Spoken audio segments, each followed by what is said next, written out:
All right, so a bit of a kind of beginner's question to get us started.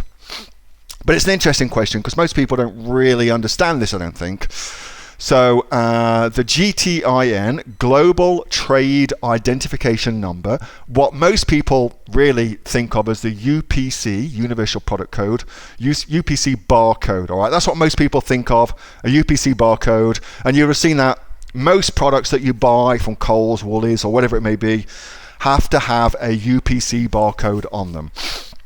But on Amazon, you don't actually need a UPC barcode. You can get something called a GTIN or UPC barcode exemption. That's just done through Amazon Seller Central. I'm not going to show you how to do that right now, but it's pretty easy enough to go Google it for yourself. Dead easy to do. And if you do that, then you won't need to get a UPC barcode for your product, which will save you some money because right now, Amazon is suggesting / enforcing that you should get your barcodes from a company, which Amazon owns some of, called GS1, and they are UPC barcode originators, and they are freaking expensive. So anywhere from $60 a year up to $120 a year, depending on how many you buy and what category you're in and shit like that, and also what country you're in. But it's a lot of money, you know, and you only get, and you have to pay it every single year. So it's something to factor in. So if you don't need to pay that, that's obviously a good thing, and a GTIN exemption helps you not pay that. Now, imagine that you've done that. What the hell does that mean? Because on Amazon, you get asked for your UPC barcode. Let's just go down here. Fluffy socks. Let's see what's going on here. So the model number, that's probably their UPC barcode right there, okay? But just above that is something called the ASIN number. Now the ASIN number is right here in the description, in the URL, just there. Hopefully you guys can see that.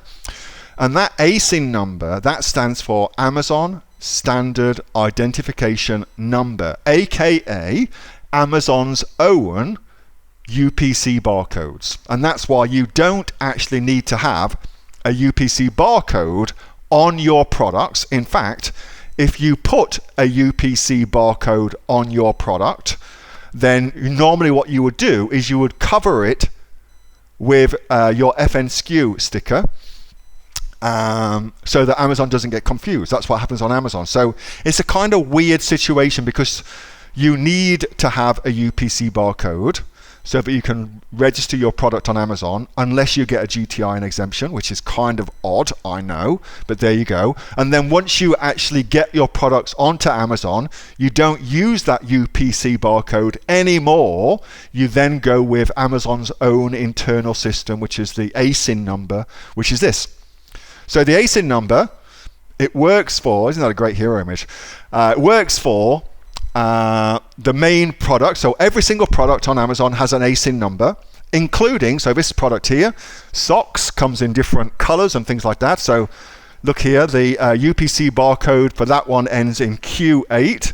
But if I change it to say this particular variation, now the UPC barcode ends in 1Q. Sorry, the ASIN number ends in 1Q, meaning every individual product plus the product variations, so the parent and the child's, have their own ASIN numbers as well. And that is how Amazon tracks everything in their warehouses and shit like that. So you do need a UPC barcode to sell things on Amazon.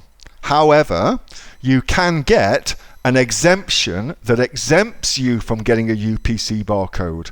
Typically that's for things like handmade products, bundles, that sort of thing. But you can just use it for anything. Like these socks could get a UPC barcode exemption, a GTIN exemption, for instance. You can do that should you want to. So it is a little bit odd, I know, but there you go. That's how you do it. And then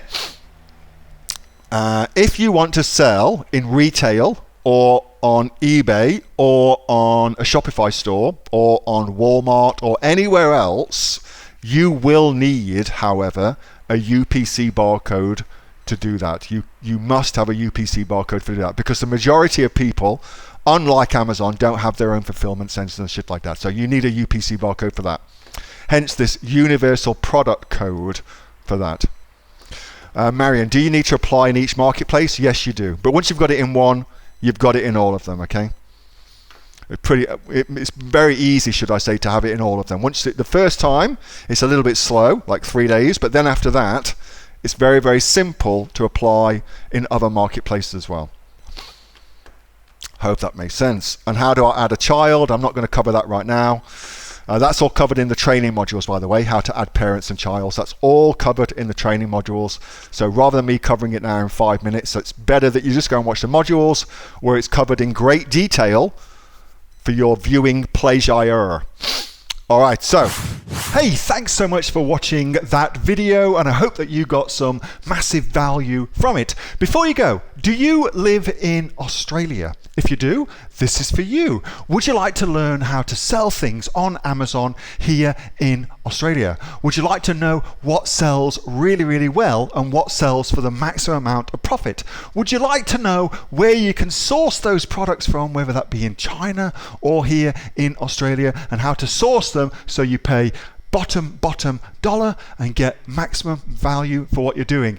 If you do, please subscribe to my channel and like this video, and you'll learn that and much more. It's the exact same information that people like Jeff from New South Wales I've used to make $45,000 a month on Amazon, that Sue, who's from the sunny coast, has used to purchase herself a brand spankly BMW every single year as a result of her e-commerce business, and the lovely Kate from Bowral in New South Wales has used to make $32,000 a year on, a month, not a year, a month on Amazon, and indeed Anthony, who makes $15,000 a month on Amazon, selling, as he puts it, odds and sods. If you'd like to learn the exact same information that they use to maximize their profits for their Amazon businesses, subscribe to this video, like my channel, post below if you want me to teach you something. Okay, I'm out of here. Speak to you soon. Bye. Subscribe.